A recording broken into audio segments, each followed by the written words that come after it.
Because of some offseason roster moves, personnel decisions, who are three players that the Broncos have in the roster currently that are facing the toughest odds of making the team going into this upcoming season? We discuss and we share our thoughts on today's brand new episode, Locked On Broncos. You are Locked On Broncos, your daily Denver Broncos podcast. Part of the Locked On Podcast Network. Your team every day.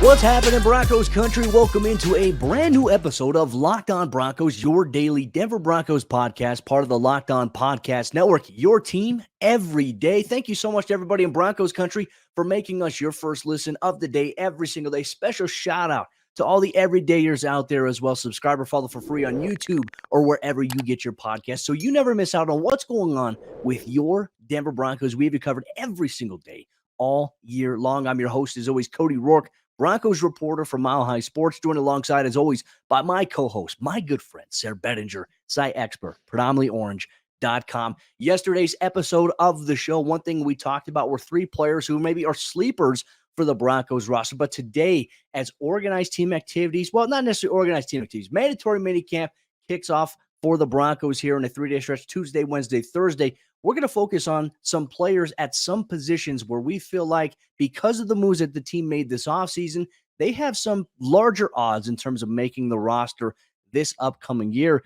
Sayre, let's kick things off here at the wide receiver position. I mean, right now, when you look at it, they have dudes there, nothing but a large number of players that play different skill sets, maybe have different strengths and different traits to them as well. But there's one guy who was drafted last year for the Broncos who a lot of people, us included, had very high expectations of, showed us a little bit in the return game, but hasn't done much on the offensive side of the ball. And when you look at the team's additions in the offseason, it really puts into question where Montrell Washington's status is for this team when the regular season comes around this upcoming year. There's a lot that has to happen between now and then for that to happen. But, I mean, yeah, Montrell Washington is a name that, right now looking at it, does have odds to make the roster. He does, and he was one of those guys that last year during training camp was making all the headlines, right? He was catching all the long bombs downfield, and he was the guy that we were like, okay, can't wait to get to preseason week 1 because I want to see what this guy can do in a game. And then he comes out, and in the preseason, everybody's like, all right, we're clapping our hands like we finally found the return man. We finally found the guy. Like he looks like, and then everything just shifted comes the regular season. I mean, it was a complete 180. The training camp stuff, the preseason stuff, we were all going one direction with Montrell Washington. And it felt like he was going to, I mean, there was some talk last year around this time, maybe just a little bit less than a year ago, Cody, that he was maybe going to be the most impactful rookie from last year's class. Like he was looking that good in training camp and preseason games. And come time for the regular season, just everything shifted for the worse. And I hated to see that, honestly. Like, we felt like Montrell could be this big-time piece for the offense. Felt like he could be kind of, especially when KJ Hamler got injured, felt like he could maybe just step right into that role. Felt like he was going to seize the day as the punt returner of the team and maybe give the Broncos an edge in those, what Sean Payton calls hidden yardage, in the special teams phase. None of that happened. It was as bad as I mean, considering how high our expectations were, Cody, after what we saw in training camp and the preseason. I don't know if there was many bigger letdowns. Obviously, Russell Wilson, there were bigger letdowns, but there maybe weren't many bigger letdowns on last year's team than Montrell Washington, in my opinion. Well, and I think the biggest thing, too, it's not that there's a lack of talent. As you mentioned, we saw the explosiveness. He's got speed to him. And, ultimately he was benched for the final 2 games of the regular season last year by Jerry Rosburg. And even Jerry said, hey, he's got all the tools to be a very great returner here in the NFL, but it's consistency. There's some things with his fundamentals as a returner that came into question, right? And obviously Dwayne Stukes went to bat for Montrell quite a bit. And look, as a player, you love that. Montrell has the ability to do it, though, right? But now when you look at the offseason additions, you look at them drafting Marvin Mims, who Sean Payton and George Payton talked about can be an explosive returner for them. I mean, specifically at punt returner. That really kind of just puts Montrell Washington's job kind of in question. At kick returner, you brought in Tremont Smith this offseason to be an option for you. You have Jaleel McLaughlin. You have some of these other guys that are getting reps so far. Kendall Hinton, Jalen Virgil, at Broncos minicamp, OTAs, these things that we're going through here this week here before training camp begins. And I think you have to look at all these things and say, okay, hey, like what does Montrell have to do in order to make the roster this upcoming season? I've had the chance, in those 2 games where he got benched, I had a chance to talk with Montrell back in the locker room, and the way he handled that whole situation, I mean, you got to applaud the guy because that's tough. You're the main guy all season long. You get benched, and I just asked him how he was feeling. He said, he's like, there's things I've just got to continue to grow and build on, keep my head up. And hey, he's got the right mentality. He's got the right attitude for it. And so far during OTAs, one thing I've noticed, I mean, he's still involved in the return game, getting reps there when the return to the special teams period is going on. There's a flux of guys there, as you know, during training camp. There's so many guys getting reps back there. But, I mean, he's doing whatever he can to get in the front of the line, which I think is always a good thing. So he's going to push there. But that's the question. When you look at where the team is at in terms of needs, the depth they already have at wide receiver as is, do you just keep a guy on the roster because he can return? Like, that's where Marvin Mims really becomes the wild card here, because Mims is going to be a guy we project to play a big role inside of Sean Payton's offense. And on top of that, if he can also be an explosive returner, I mean, it doesn't necessarily make too much sense to just have a guy in your 53 that can just return and may not even be the starter. So this is where I think in training camp, I think in preseason, Montrell's going to have to come out there and he's going to have to prove it. He's going to have to say, hey, you know what? You drafted me in the 5th round. I've learned from, what the things I needed to improve on my rookie season. But let's also go back to that as well. Remember the Raiders game? He had a couple of big returns. I think had a couple of 30-yard returns against them. They weren't bad in the punt return department. The only issue I think for Montrell was sometimes not gauging when to fair catch it, or, if he's going to let it bounce. The way that the punter punted the football to an extent, landed a certain way where it pinned the Broncos offense inside their 5-yard line, inside their 10. You can't have that. And certainly that's the tough gamble of it as well. So, I mean, Sayre, looking at this from all ways, I really think that Montrell can be a very good player here in the NFL. He's going to continue to develop. But the question is that going to be here in Denver? I mean, to me, that's the biggest question we have here. Do you get any sort of Isaiah McKenzie vibes a little bit here, Cody? Oh, I mean, man. talking about the How struggles bad would that be? That would be, I mean, we can't have a sequel to that movie, right? We just can't. So I think the Broncos really need to make sure they discover, hey, can this guy hang in the NFL or not? Because even Montrell was surprised when he got drafted. Remember, he talked at the time of the draft. He's like, I didn't think I was getting picked, and then all of a sudden I get the call, and it's the Broncos on the other end. And so it's not to say that he's not talented. Like we've mentioned, he has talent, and he showed that he can hang with NFL guys. Like he did that in training camp. He did that in preseason. But are we going to have another Isaiah McKenzie situation on our hands, which speaks directly to what I mentioned on yesterday's show, Cody, the quote that Sean Payton had that's going to ring at the front of my mind all offseason. You don't want to have guys in your building, out on your practice field, watching them every day, and then you let that guy go and he ends up having a productive career elsewhere. Like, that's good for the player, of course, but you then have to look back at yourself and think, well, what the heck were we doing? What the heck were we thinking? You and I were just talking off the air about you're playing Madden 08. You're talking about guys like Brandon Marshall and Jay Cutler and Tony Scheffler. It's like, those are the guys that got away from Denver, way back when. And that's continually happened throughout the years, and sometimes you do just get into the roster numbers game, right? You can't keep everybody, but at the same time, you got to make sure you're keeping the right guys. And I think Montrell is one of those guys right now where it's like, he has such long odds to make this roster, but what is he going to do in year 2? What is he going to do when we get to actually see him out there? The pads are on, everybody's flying around at full speed. Is he going to be able to get back to that form we saw last year in the summer? If he can, Cody, he's going to make a compelling case to stick one way or the other. Broncos country, we want to know your thoughts on Montrell Washington. How are you feeling about him? Obviously, after last season, has all the potential, has the tools there to be a successful returner in the NFL, but can he step up? Can he evolve into becoming an offensive threat as well during training camp and the preseason? Just a reminder, the NFL has now made it to where you don't have to cut players after the first preseason game. After the third and final preseason game, you can go from 90 to 53. Will Sean Payton and the Broncos take that approach? We'll have to wait and see here, though. But the next player we're going to talk about is another player that seems to be buried on the depth chart in terms of players that have been added at that position. Specifically, we take a look at one safety here for the Broncos this upcoming season. You'll get that on today's episode, Locked On Broncos. This episode is brought to you by our friends over there at FanDuel Sportsbook. Make a fast break to FanDuel during the NBA playoffs because right now, new customers, they can get a no-sweat first bet up to $2,500. That's $2,500 back in bonus bets if your first bet doesn't win. There is no better place to bet all the playoff action than America's #1 sportsbook. Visit FanDuel.com/lockedon and get a no-sweat first bet up to $2,500. That's FanDuel.com/lockedon.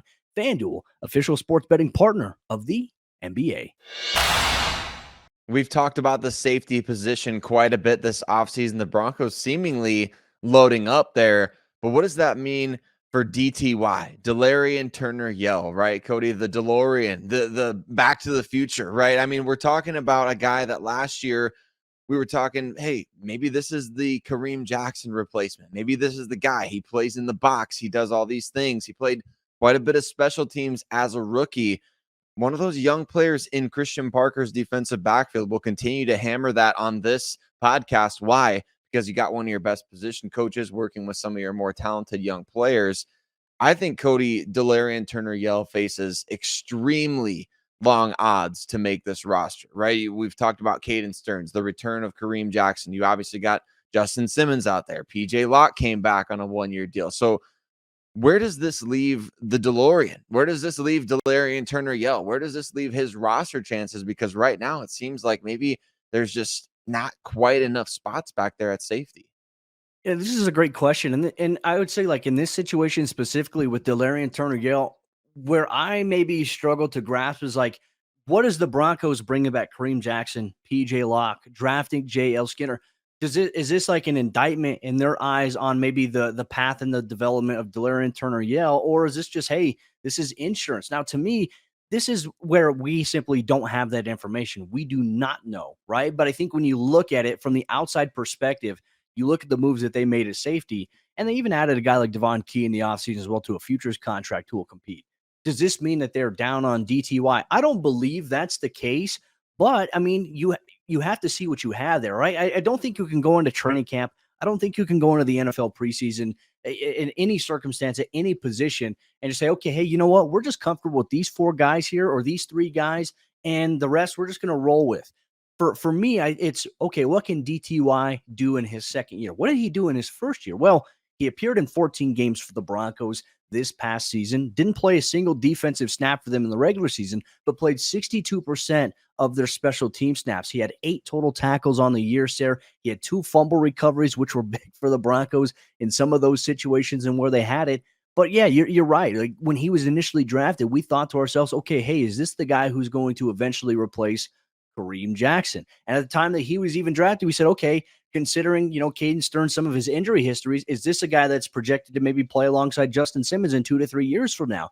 Right now, that whole optic has changed. The perception is much different because of the fact that they added JL Skinner, who's got size, can play special teams, can play in the box. So for me, is this more so, okay, they don't believe in DTY, or they want to add good enough competition to be sure to really kind of separate, who's going to be the guy and who's not going to be the guy? To me, I think that's probably a little bit more realistic as to where this thing's leaning. And I think we also have to consider too just positional versatility, right? In the defensive backfield anymore in today's NFL, you got to be able to play multiple spots, really, regardless of what your position is. I think Kareem Jackson, obviously, a great example of that. Delarrin Turner-Yell, quite frankly, a good example of that, dating back to his time at Oklahoma. But then you got to also consider that there's a log jam at the safety position on the roster currently, and then there's also guys that could rotate there. They could rotate and play if you're talking about the dime and nickel package. They could rotate around the formation. I mean, there was obviously a lot of people who thought Riley Moss could play safety coming out of Iowa a little bit. And maybe depending on if the Broncos are desperate to get him on the field, maybe that does happen. Or maybe that could happen with Damari Mathis if Riley Moss beats him for the cornerback spot. I mean, just kind of spitballing here, this idea of a more positionless defense, getting your best DBs on the field. But we could see guys moving around the formation as well. It's not just like, well, these guys are corners, these guys are safeties, and kind of that's that. I think we could see a little bit of floating in between there as well, Cody. That wouldn't surprise me anyway, just because I think the Broncos have guys with size, speed, athleticism. A lot of these players on the roster currently were projected at certain spots coming out in the draft, and they ended up playing elsewhere in the NFL. So, I mean, it just kind of, you play chess with these defensive backs, right? You're playing chess with them and you're kind of moving them around, working matchups, all those sorts of different things. So that's another thing that maybe it could help a guy like Delarrin Turner-Yell, but it also could even further hurt his roster chances incidentally. Well, and I want to go back to last year in the preseason. I thought DTY stood out in a big way, in a very, very positive way. I mean, against the run, taking good angles. When you're playing that too high safety look, we always, in the coaching world, let's say you're one of those safeties there and you have to, let's say there's a run to the outside to your side. You have to take what we call kind of like a banana peel angle in order to get there because you have help on the outside. If your cornerback does a job of keeping outside leverage there against a blocking receiver, keeping the outside arm free, your safety should ideally fill on that banana peel right there to be able to do that. And I think that DTY did a really, really good job last season in the preseason of doing that. Heck, I mean, he was kind of a standout player, came up big with a couple of pass deflections, a couple of big tackles for a loss in the preseason, specifically when the Broncos played at home in some of those games. So for me, it's okay. Hey, he showed us that he can play a little bit in the preseason. Now it's different in the preseason versus some of the competition you're playing versus who you're going to be facing in the NFL regular season.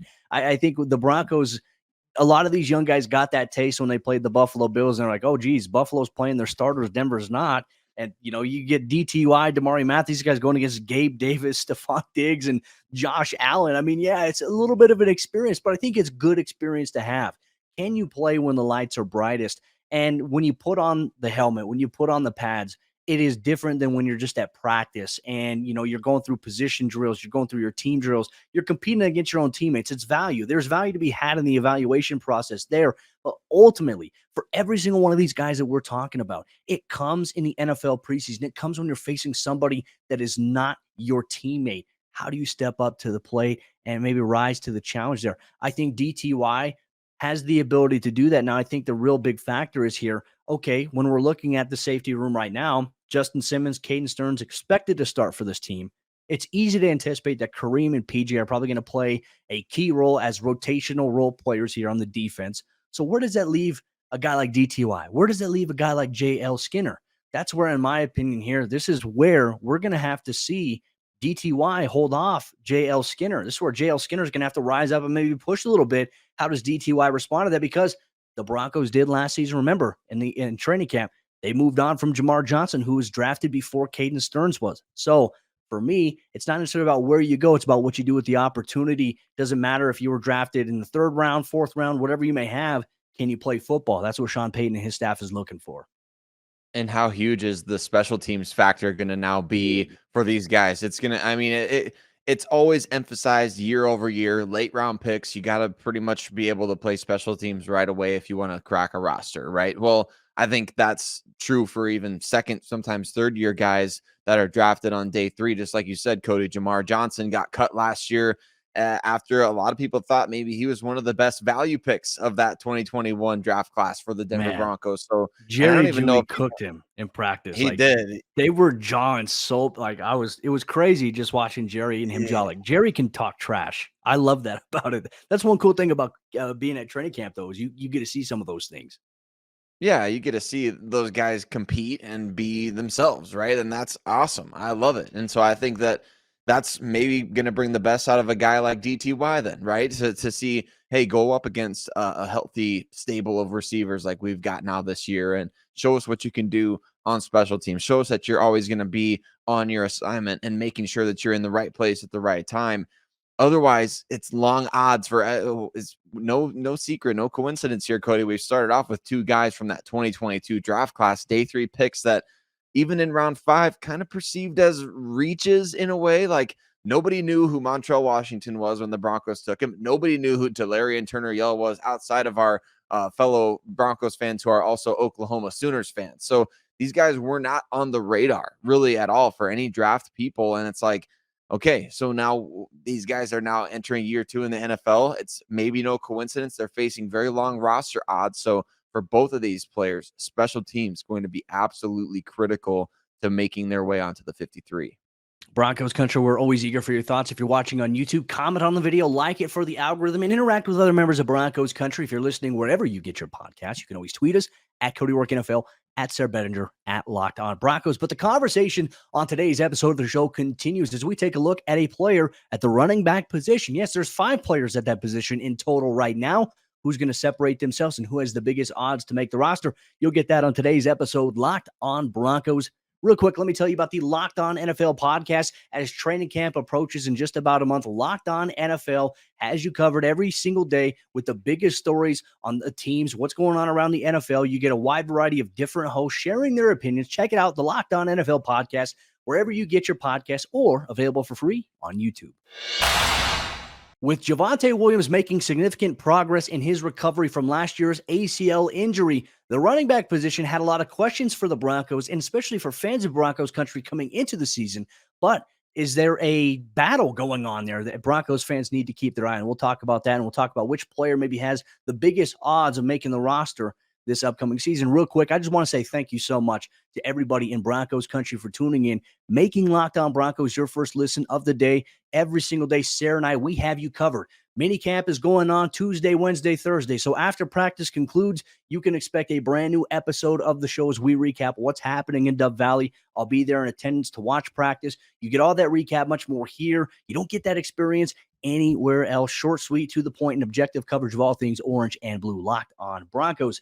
Let's talk about the running back position here, Sayre, right? I think right now, because the conversation on social media is the time that we're recording this, the debate, I feel like all season or all offseason long, was really surrounding the status of Javonte. We don't know what his timeline is going to be, but then when we saw him back on the practice field, there was a collective sigh of relief. Samaje Perine's obviously the established guy they believe can start if Javonte's not able to go. So I look at those two guys as 1A, 1B. They've made some moves. They've cut a couple of running backs in the last couple of weeks. And right now, the other three backs on the roster, Tyler Badie. We also have Jaleel McLaughlin, the undrafted rookie free agent. And then Tony Jones Jr., who was an offseason signing for the Broncos. A little bit, not necessarily a needle mover in the eyes of many in NFL free agency, but somebody Sean Payton has former familiarity with. Despite that, he might be the one player we've talked about here that we are looking at that probably has the biggest odds in that position room specifically of making the roster. Kind of feels that way, doesn't it? Just with the fact that he's very similar size-wise to Samaje Perine, Javonte Williams. It's kind of like we've mentioned before, that Spider-Man meme. They're all pointing at each other, right? It's we need somebody to come in and just differentiate themselves, right? We need somebody to be maybe a change of pace type of back, somebody who brings a little more speed to the table. Tony Jones Jr., another guy that has size. I mean, he's got strong legs. He's not the fastest. I think he timed around the 4.6 range at the scouting combine. But you look at, other certain things, like what does he do well as an NFL back? How do you don't just last in the NFL. This is his fourth NFL season, Cody. You don't just last 4 years in the NFL by accident. So it'll be fascinating to see what he can do with the opportunity. He's got experience in Sean Payton's offense. I've referenced this a number of times, but I would encourage everyone, go back and watch some of the 2021 New Orleans Saints. That's Sean Payton's last year with the team. And you're going to see a handful of guys on this Denver Broncos roster who played pretty critical roles, I would say, for that team, which won 9 games. And Tony Jones Jr. is one of them. And I think he's a guy, Cody, that he's got the size. You can stand in there and pass protect, grind out some tough yardage. Maybe not going to hit many home runs from 80 yards out. But, hey, you don't necessarily need a guy to come in and do that. You need a guy that's going to be able to get 4-5 yards a carry, in between that range right there, and make sure that they're driving their legs after initial contact. Maybe that's what the Broncos really want at running back, is a more physical style from these guys, as opposed to just having a couple of slashers, guys that could maybe hit home runs for you. The Broncos had no problem with big plays last year. They were one of the best offenses in the NFL in the big play department. The unfortunate thing is everything else, they didn't do well. They did not grind out, 4 to 5 yards a carry, it seemed like, and they did not have a consistent short to intermediate passing game. Big plays only get you so far, as we saw last year. What were the Broncos ranked offensively in points scored? I don't think we want to remember. So, but Tony Jones Jr. is a guy that, like, it just doesn't feel like there's much momentum, at least from the fan base, in terms of even necessarily wanting him on the roster. So what is he going to go out there and do to show us, oh, well, this is why Sean Payton signed him. This is why he should be on the 53. You make some great points there too. And look, I think right now, especially in like OTAs, minicamp, the minimal contact between the offensive line, defensive line, really hard to gauge maybe the value of the running back position right now for them, right? You can see a couple of explosive runs and whatnot, but the question is, okay, if they're actually engaged in physical contact with pads, Does the linebacker maybe make that play? Does the defensive line hedge it to where there is no hole for the running back to cut into? This is where I think training camp is going to be very valuable, and the preseason, because you have the pads on. Okay, what is, for me, like evaluating just from a coach's mind? I used to coach running backs too. It was one of the positions I had to coach when I first got into coaching. I wanted to coach cornerbacks, but they're like, hey, you need to learn the whole thing, which is great because you learn the whole game. You coach running backs, you can understand offensive line, blocking schemes, the offense in general. So for me, how I would evaluate it and how I'm sure the Broncos will evaluate it here, Sayre, is, okay, hey, when the pads come on, are you hitting the hole? Do you know your assignment? Are you taking the right steps, right? People would just think, okay, just get the ball and hit the hole. It's not that easy. It's not that simple. It's like there's the 2 hole, there's the 4 hole, there's the 6, which is on the outside. Then there's the 1, the 3, the 5. I mean, it's left to right, even odd. Some people will understand what I'm saying, but right now I'm probably just playing it back in my head. People listening to this are probably like, what the hell is this guy talking about? Running back coach terminology. I'm sorry. I can't figure out a way to put it in words that makes it easier to explain in the time capacity we have here on this podcast. But for me, it's, okay, can they hit the hole? Do they follow their lead blockers? Do they get north-south, or do they run east-west? That's where you really see guys separate themselves in preseason and in training camp. The guys who like to run it wide and just run east-west, those guys don't typically last. They don't typically make it. But the guys that run north-south, they get downhill, they get positive yards. It's always the emphasis. Get positive yards, get forward yards no matter what. And in pass protection, when the pads come on, as a running back, how are you in your pass protection there? To me, I want to evaluate these guys based on that. And there's going to be a long ways between now and training camp and the preseason to be able to do just that. But guys like Tyler Badie, guys like Jaleel McLaughlin, there's a lot of flash to those names right now. And if you factor in, you have Javonte and Samaje. One of those two guys probably seems very appealing right now in the eyes of Broncos country, but can Tony Jones Jr. maybe overcome that and just go out there and ball out in the preseason? He'll have the best chance to do just that. He'll have to compete against those 2 other guys that we mentioned, but ultimately we will find out shortly, maybe in the next month, 2 months from now, what the Broncos running back room will look like. Will they make any other moves there as well? That's always a possibility.